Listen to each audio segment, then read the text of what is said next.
Season 3, Episode 12 of Are You Afraid of the Dark? The Tale of the Crimson Clown. A story told by Gary, so you know it's going to have magic in it. And finally, they're connecting the dots with these opening scenes. Every episode of Are You Afraid of the Dark starts with the Midnight Society gathering around this campfire. Then they tell a story, goes to the story, and it ends with them with a little skit putting out the campfire. But they never really seem to connect those two things together. A lot of times the skit at the beginning has nothing to do with the skit at the end. But this one actually does. Dare I say, developing the characters, well, it evolves around Sam getting hit on by Frank again, which I was hoping they would continue to do, because it is hilarious watching her reject him. Frank comes in and takes Sam's hand and asks her if she wants to go on a date with him, and it leaves on a bit of a cliffhanger until the very end. Well, I'll spoil it. Of course she's not going to go on a date with him. Then Tucker arrives to this Midnight Society riding on Gary's back, saying that Gary has this poem that Tucker found.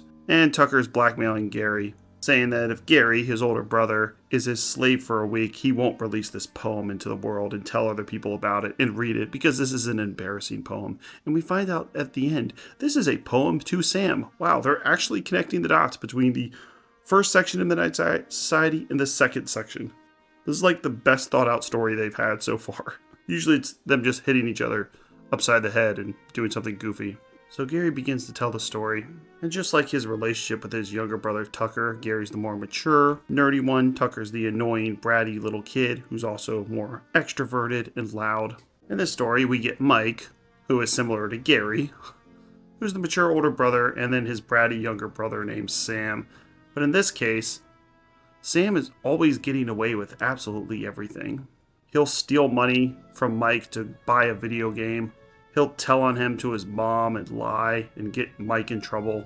So this really is a devious little kid who needs a comeuppance from a clown. And Mike wants to do the right thing. He wants to buy his mom a present for her birthday.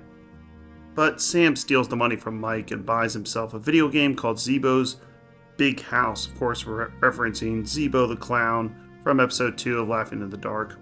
This is also a clown episode, but it's not Zeebo we're going to see. And it looks like it's like in a Sega Master System cartridge. We see later on that younger brother Sam has an NES, but they actually cover the logo of the NES, because I guess they're not allowed to show that on a television series. So he has a Sega Master System cartridge for an NES. It doesn't really make sense. They can't say any of this stuff anyways. And when Mike and Sam try to buy the gift for their mom, they don't have any money because Sam bought this video game, but Sam sees that there's a clown. Well, it's just a stuffed animal right now, but it is going to come alive later, that looks down at him. Now, so far in this episode, about halfway through, not much has happened, and I was pretty underwhelmed by the clown at this point. It's literally just a stuffed animal, but this does make up for it later on. This thing's going to come alive and start terrorizing him. But of course, like always, I want more scenes of this clown chasing the kids, but they don't want to make this episode too scary. So as Sam goes to bed, we see this Crimson Clown finally come to life.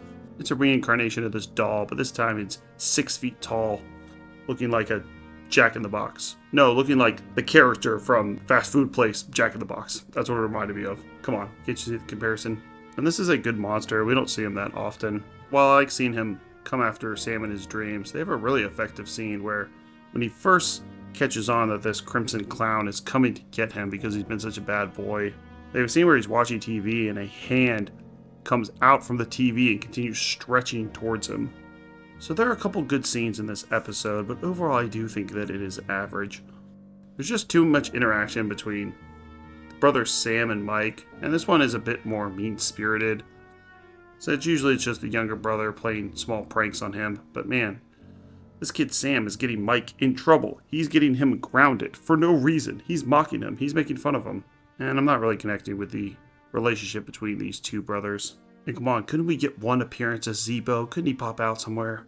So Crimson Clown's going to get a 5 out of 10. The beginning of this episode's like a 3. Quite slow, but once things start picking up and the clown starts coming after this kid, it does bump it up. Still, not one that's going to make any of my top 10 best or worst episodes. Also one that has no involvement from DJ McHale. It was written by Darren Katana and directed by Ron Oliver. Darren Katana would only write 3 episodes: Dream Machine, Midnight Ride, and Crimson Clown.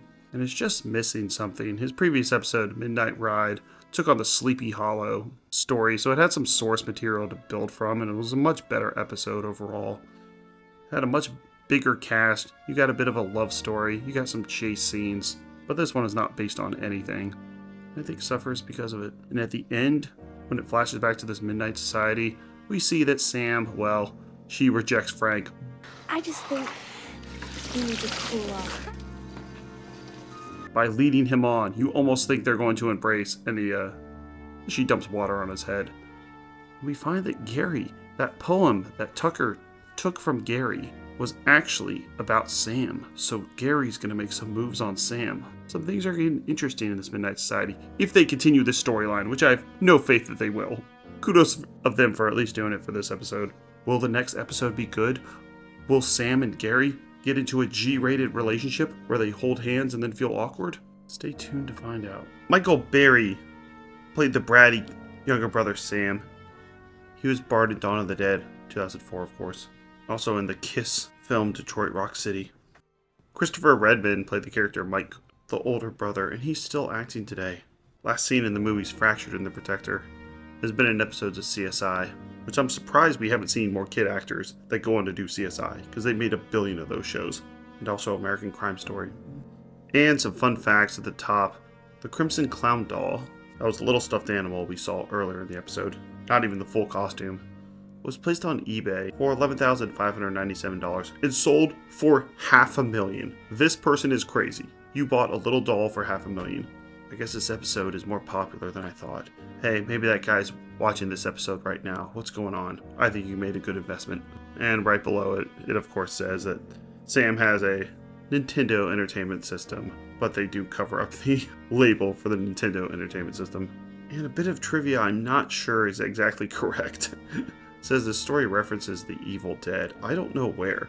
There have been episodes in the past where they have a demon that says something like "join us" that I think is definitely referencing the Evil Dead. It's hard not to be influenced by the series, but I didn't see it in this one. And this one where it says the Zebo's Big House game case is clearly a Sega Genesis game case just with a fake label.